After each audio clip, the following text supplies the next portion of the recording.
Welcome to Library 101. I'm going to give you a brief overview of the course here. To start off with, it's going to look a tiny bit different because I'm in the teacher view, but overall you're going to get the same thing. So if you've got to this video, you've found the getting started and start here, so that's a good way to go. You can see all the modules are laid right out at the home page here, everything that we're going to learn for all the weeks. When they unlock, you've got your dates on when things will unlock, what the prerequisites are. That means what you have to complete before you can get to that module. Even if the date has passed, if you haven't finished the prerequisite, you can't get to a module. And on the reverse side, even if you've finished the prerequisite, you can't get to the next module until the proper date. So there's two things to remember there. Everything is laid out pretty much in discussions, lectures, practice activities, additional resources, and then unlocking the next module. A little further down you'll start getting a homework assignment thrown in there too. But basically, discussions are your participation points. Practice activities are your activities points. If you look at your syllabus, you'll see that these breakdowns. Your homework is your homework, and then at the bottom we're going to unlock, there's a final exam down here, and that's your final. So those are kind of your main grading points. Lectures and content, when you look at those, it's going to have any lectures. All the lectures are on YouTube, and you'll be able to view those. Some readings.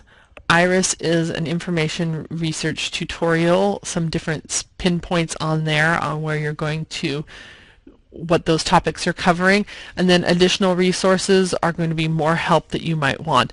And they're all broken down again by, let's see, this is the basic sources, so it says basic sources here. So you're going to be, everything is going to be pretty much here. Along the left you're also going to have a tab for announcements. So if I have anything to tell the whole class, I will set an announcement, and you can view those there. Check those when you come in. Syllabus.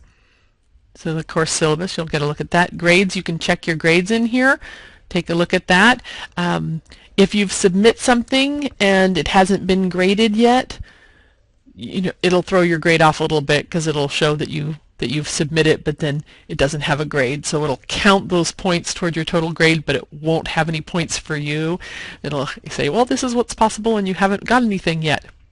So don't worry if you turn something in and then your grade seems to drop, it's because it's probably not graded yet. But once everything's graded, your grade will be totally accurate. A link to our library and the Learning Center online, that kind of thing. So it's pretty much all right here.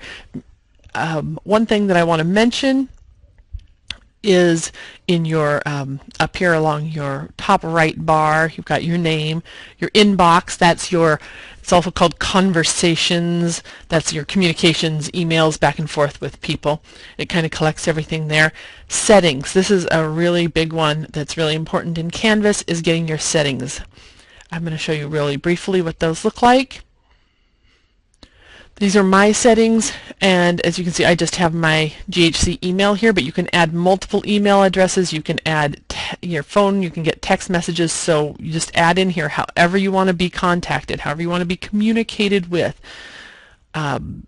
And then if you scroll down here, other services, you're going to see other things that you can link. You don't have to do any of these. It's not required, but they're options. So if you want to, say, link your Canvas account to your Facebook, you can do that.